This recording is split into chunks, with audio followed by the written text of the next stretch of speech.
بسم الله والحمد لله والصلاة والسلام على رسول الله وعلى آله وصحبه ومن والاه. So alhamdulillah, I am now 23 and I memorized the Quran. Alhamdulillah, I finished memorizing the Quran at the age of 10. I memorized at Al-Hijrah school, College Park, and I started at the age of 8 in full-time hifz and finished at 10. But the journey, alhamdulillah, started way before that, and the work involved after that was also much greater than just that 2-year period. So alhamdulillah, I started memorizing. Let's back up. My father is Egyptian, born in Egypt, and he's lived the majority of his life here in the US. And my mother is originally Korean. So she was born in Missouri to Korean immigrants. My grandparents are Korean, North and South. And alhamdulillah, she is a revert. She reverted when she was around 22 years old. Alhamdulillah. And my father was very adamant on speaking the Arabic language. My mother doesn't speak Arabic. She understands. She can get around, but she does not speak fluently.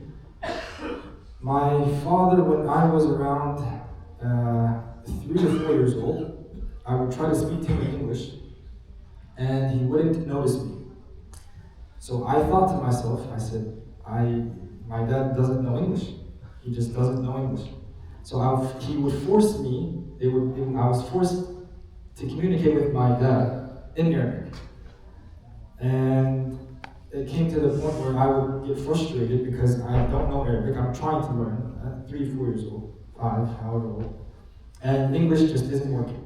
He wouldn't turn his head. It was only Arabic.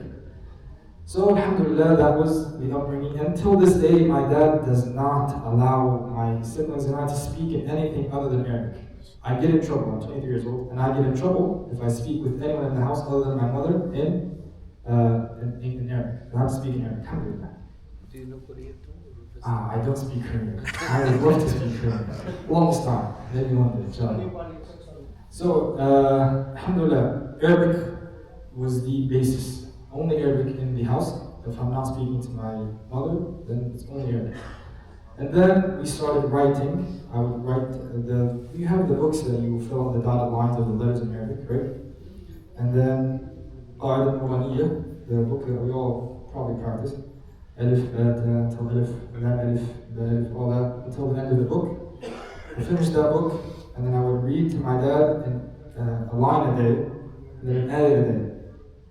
And I remember this ayah a day, because there was one day, I would be free after I read my one ayah to my dad, I'd be free for the rest of the day. And I remember one day came, and it was Surah Taha, one ayah, and I'm done.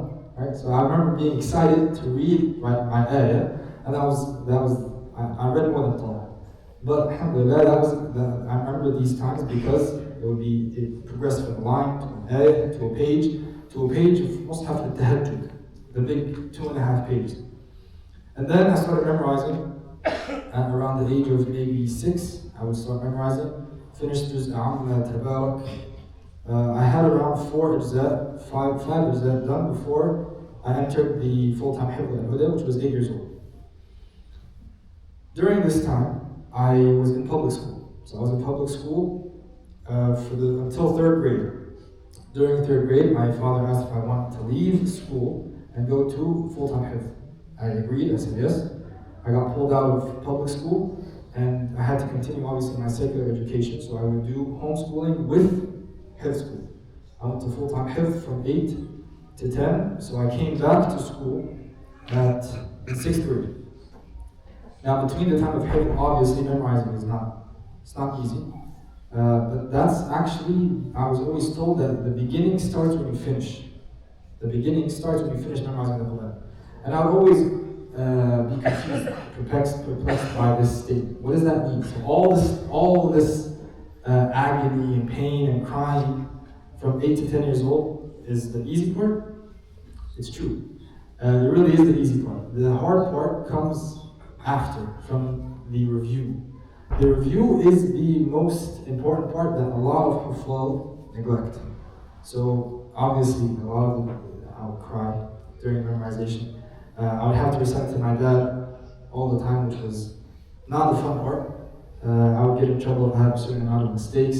Alhamdulillah, my father was very, very careful and he would prioritize the Quran over anything. There were times when I was in school, my dad wouldn't know what grade I was in. No idea what grade I'm in. 5th, 6th, 4th, 12th, he doesn't know. But he knows that in juz 13, I have 4 mistakes. You ask him what juz, he knows how many mistakes I have. You ask him what grade I'm in, he doesn't know. And that's the difference in priority. And alhamdulillah, this was established obviously by my parents. I go to 6th grade after I finished memorizing the Quran, alhamdulillah. Secular school became extremely easy, like a joke. I would finish my work easily, quickly. Within a few weeks, I was passing I was above grade, 2 grades above in the workload and all that. And a lot of people ask, how does secular education work after you finish the Quran? It becomes very, very easy. It becomes, it's nothing compared to, obviously, memorizing the book of Allah. Finish 6th grade, 7th grade, I leave again for 8th grade to prep for a Quran competition in Dubai, Emirat. Alhamdulillah, I go, representing the United States. I place, alhamdulillah, second in the competition at the age of 13. The age cap is 25. And that competition brings the #1 winners from every national competition to Dubai. So first place in Saudi, first place in Libya, first place Bangladesh, first place the US. All of those first places end up meeting in Dubai for a competition. Alhamdulillah, at 13, I placed second, which was at the time the highest place for the US. Takbir. Takbir. And then after that, I went back to high school, finished high school. Competitions, obviously, in between those years, and finished high school, ended up going to college, alhamdulillah, just graduated, and now I'm a man in public, alhamdulillah. Now the difficult part of this whole story, the biggest obstacle was the review. Until now, I review. Alhamdulillah, I have to review every single day. It's not an option. Now, in Surah Al-Furqan, وقال الرسول يا ربي إن قومي اتخذوا هذا القرآن محجورا. Allah subhanahu wa ta'ala does not say وقال الرسول يا رب إن قومي غفلوا عن القرآن. Right? إن قومي اتخذوا. So they did take this Quran, but اتخذوا هذا القرآن محجورا. So they took this Quran, they took it, and they left it behind. We ask Allah subhanahu wa ta'ala to not make us on Allahumma. So the biggest challenge is to prioritize the Quran. A lot of times now, we make the Quran our leftover time, right? So in our day, I know I have to go to work, I know I have to eat lunch, I know I have to eat dinner, I have to do X, Y, Z. And then when I have time, inshallah, at the end of the day, I will make sure that I will read the Quran. That does not happen. It cannot happen. Your day has to be, same way you have your 9 to 5, you eat lunch at 1. The same way all these things, Quran has to take priority. You have to give yourself a set time for Quran. For example, even if it's 5 minutes, give yourself a set time during your day to just for Quran. Leave your phone alone, leave your laptop, sit with the Quran for 5 minutes, 10 minutes. It'll change your life drastically. Same thing with your kids. When we're surprised that our kids don't have a connection with the Quran, they don't want to read the Quran. It's probably because the parents also are the same way.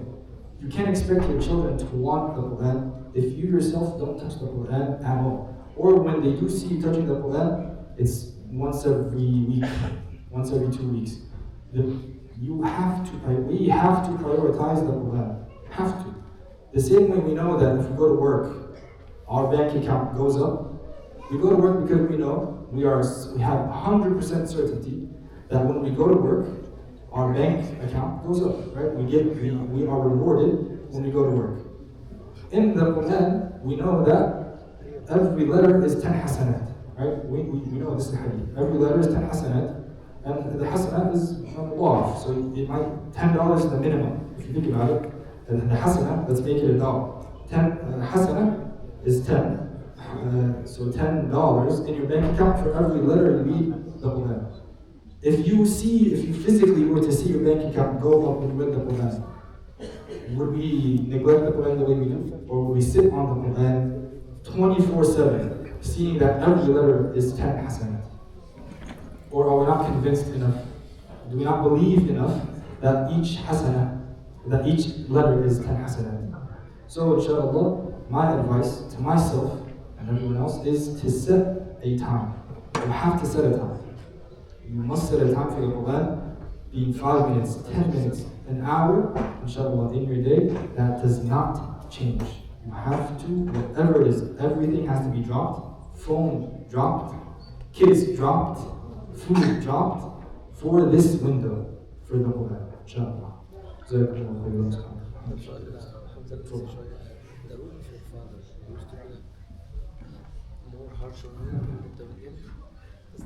So the role of my father, the role of my father and mother. All of this, alhamdulillah, anything that I have achieved goes back to my father and mother. Without a doubt. Without a doubt. No child is going to tell you that they want to memorize the Quran right now at the age of 7 or 8. No child's going to want to go to the Hifz program.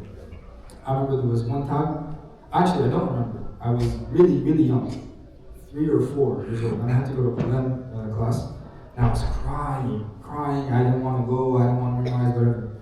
So my mother takes me, she grabs me, and says, Hamza, yes. Would Hamza cry like this to go to Quran class? I said, no.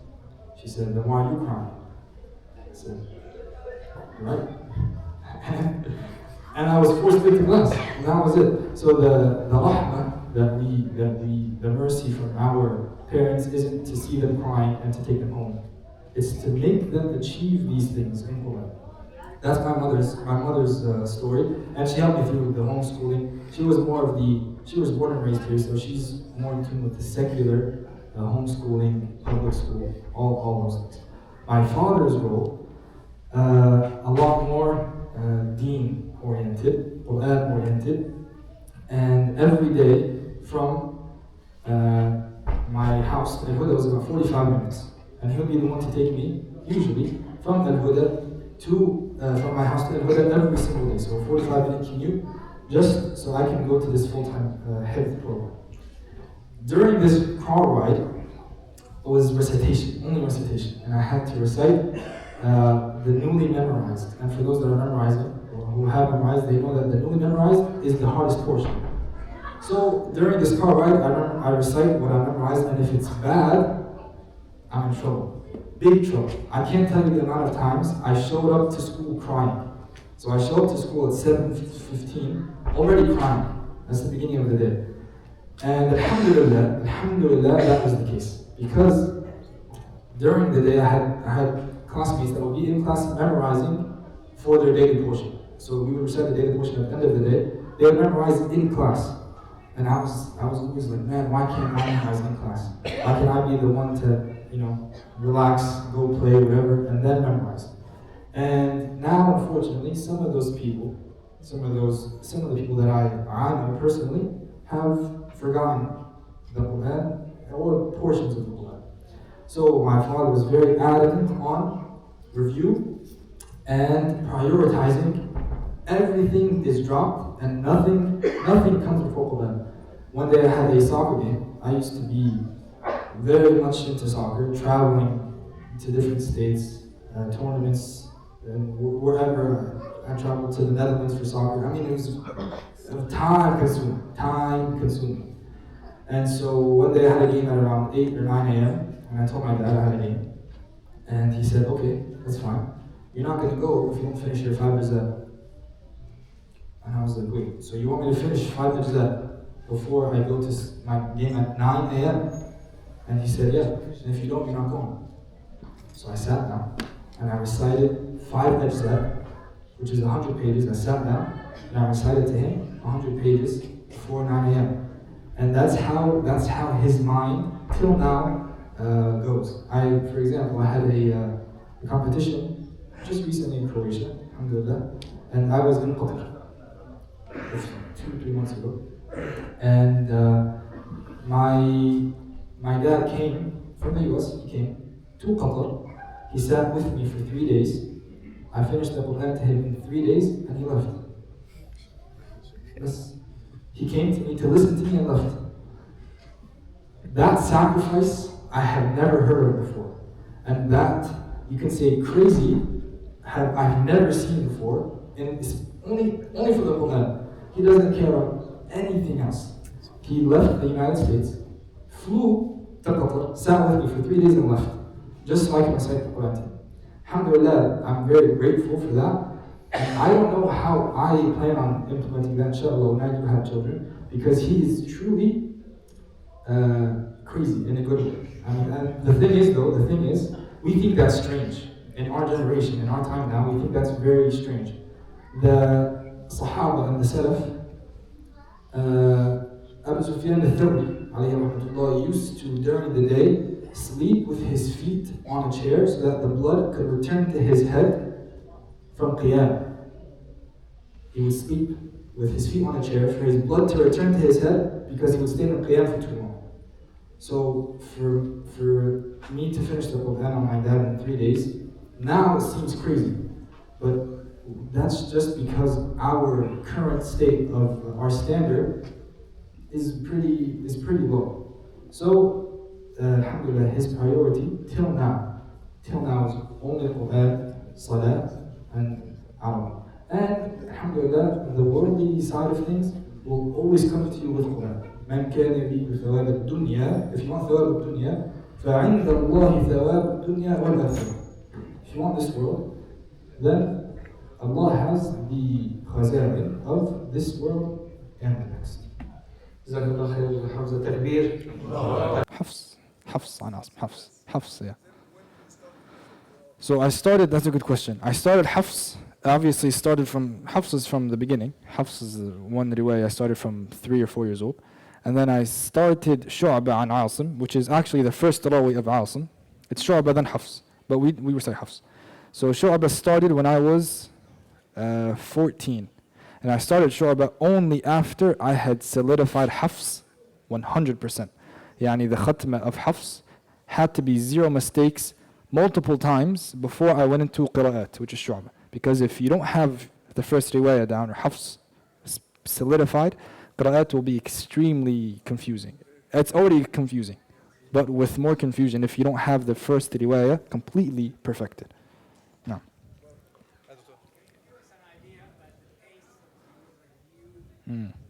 Good question. So the pace of review, it differs obviously if I'm reciting 30 juz, 5 ajza, 15 or 1. But usually, I asked Shaykh al-Masarawi the same question. Shaykh al-Masarawi said he reviews 5 ajza a day. Till today. Shaykh al-Masarawi is old, mashallah. Until today he reviews 5 ajza. And his review he will not alter the ahkam of tajweed.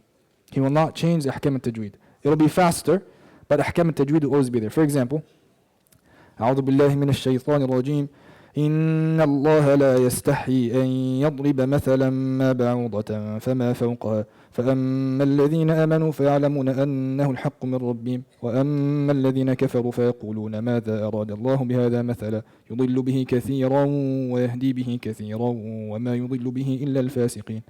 So the ahkam are still there, but it's just faster. Good question, mashallah.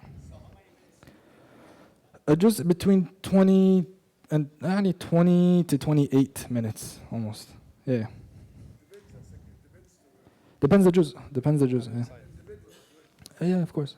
Yeah.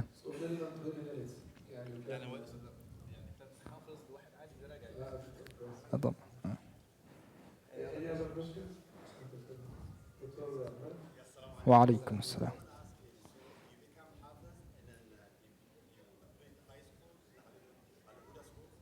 Oh, good question. So I started in public school, first grade, second grade, third grade, left public school, went to Al-Huda, Hifz school. Went from third grade to sixth grade, was homeschooled, and then I returned to public school in sixth grade, and then I went back to homeschool in eighth grade, and then I went back to high school, public high school, and I finished high school, so 9th, 10th, 11th, 12th, and then obviously college is college. Alhamdulillah.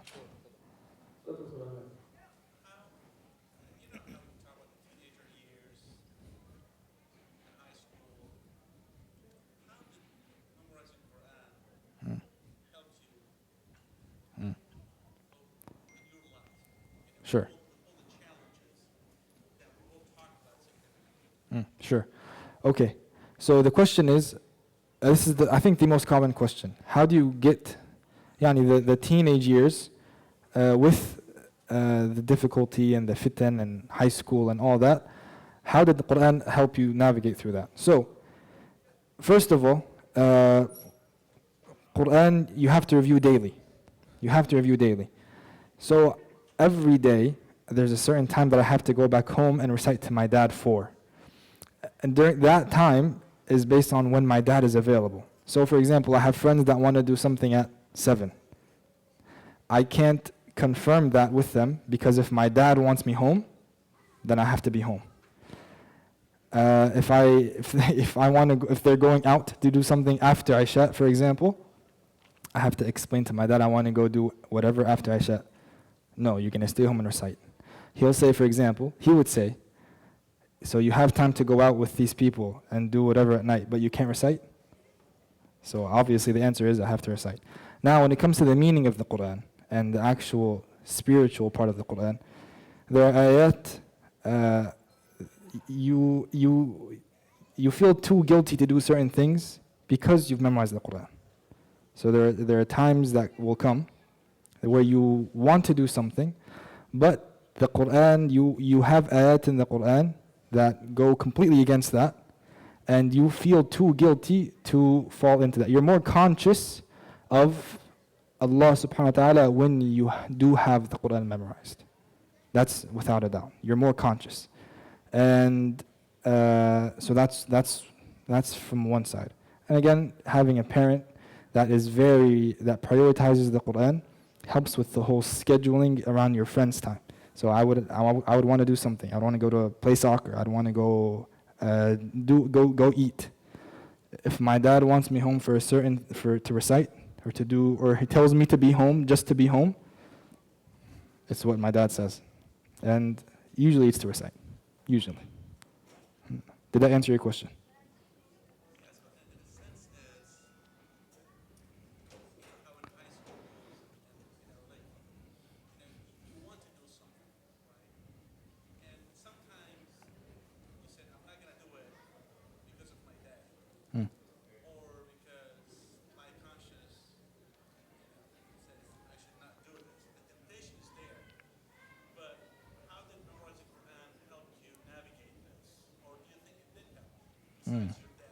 Sure. So being conscious of the meaning of the Quran, helps you navigate through certain things. And you'd have, there are clear ayat, especially in the time that we're in now. There are certain difficulties that we have in our communities, especially for the youth. In the Quran, there are direct ayat. The only way to derive that is to understand. Right? The only way to derive these ayat is to understand what you're reciting. The more you recite, the more you'll understand. And that understanding continues until we die. So the more you have a relationship, the more you recite the Quran as a teenager, I would recite often as a teenager, the more you are conscious because of the meaning. So I would go to school after reciting 3 ajza to my dad, for example, after Salat al-Fajr. 3 ajza, and then I go to school. Going to school having recited 3 ajza, you're fresh off of Quran, right? Or I have between the end of school and a soccer game, 2 hours. I'll recite. Or I have to recite to my shaykh. You go to your game, fresh off of reciting. So the Quran always had a timeline in my day between certain things, and you'd feel too embarrassed to do those things, those temptations, coming off of that Quran. too embarrassed. You know, you feel way too guilty to go into something that you know is wrong after just reciting 3 ajza to my sheikh, for example. So it had a barrier. There was a barrier between those things because there was a meeting with the Quran between whatever that was. Seeking knowledge is the Quran. That's how you balance. There's no such thing as balance. People say, how do you balance your life with secular and Quran? There's no balance. That's why it doesn't work. You can't. They say if you give the Quran all of you, it'll give it some of you. So to balance Islamic knowledge and Quran, there's no such thing. Quran is the Islamic knowledge, and everything else is derived from that. So if you want Islamic knowledge, you solidify the Quran. You don't balance the two. The Quran, the knowledge, the Islamic knowledge that you want is the Quran. So you stick on that, you perfect it. Once you perfect it, you can add on to it. It depends on your ability. Depends on what you are geared towards. And if you memorize more by listening, listen more. If you are better at reading, if you enjoy reading more and you memorize faster by reading the translation, do it. But yeah, of course. But you have to, in order to memorize, you have to memorize off of the basis of an accurate reading. So solidify reading first. You can't memorize and read incorrectly, because then you'll memorize incorrectly. So perfect your reading, and then you can add on. In Al-Huda, they make you read the Quran 10 times before you start memorizing. Read the Quran to the Shaykh 10 times, and then you start memorizing. And that's the basis. So, yeah. How to prioritize? How do you prioritize the Quran in your day? For me personally, the time that I have, my days, for example, I'm busy all day. Usually, you won't be busy between 4 a.m. and 6 a.m. Usually, right? If that's the time that you have, you're gonna have to wake up and sit on the Quran for half an hour, for example. 4 a.m. Yeah, Yes, look, it's a sacrifice. Anything you want to sacrifice. The same way you don't sleep to be a doctor and you're so invested on becoming a doctor, it's the same way that you're going to have to be with the Quran. Or anything that you really want, if you're going to do it properly, it's going to take sacrifice. So the Quran, for example, with Shaykh Ukasha, I finished my ijazah on him in Qaloon, reciting at 4 a.m. I would recite from 4 to 5 and then go to Fajr. Because that's the only time he had and the only time that I had. So it's going to be tiring. You're going to wake up, you're going to be exhausted, and you're going to have to sacrifice and prioritize it. You're just going to have to force yourself to do it. He was asking about I'd like to just add one point to the motivation. Motivation is great. We all need motivation, but motivation only lasts so long. Everyone has motivation for a short amount of time, or an extended amount of time, and eventually it'll fade away. Very few people have motivation to go to work every single day. At some point, you just have to discipline yourself and do it. So yes, motivation, you have to gear your day around certain things, but at some point, it's going to become a push, where you're going to have to push yourself through the discipline in order to actually achieve what you want. أعوذ بالله من الشيطان الرجيم بسم الله الرحمن الرحيم والبدن جعلناها لكم من شعائر الله لكم فيها خير فاذكروا اسم الله عليها صواف فإذا وجبت جنوبها فكلوا منها وأطعموا القانع والمعتر كذلك سخرناها لكم لعلكم تشكرون لن ينال الله لحومها ولا دماؤها ولكن يناله التقوى منكم كذلك سخرها لكم لتكبروا الله على ما هداكم وبشر المحسنين إن الله يدافع عن الذين آمنوا إن الله لا يحب كل خوان كفور أذن للذين يقاتلون بأنهم ظلموا وإن إن الله على نصرهم لقدير الذين أخرجوا من ديارهم بغير حق إلا أن يقولوا ربنا الله ولولا دفع الله الناس بعضهم ببعض لهدمت صوامع وبيع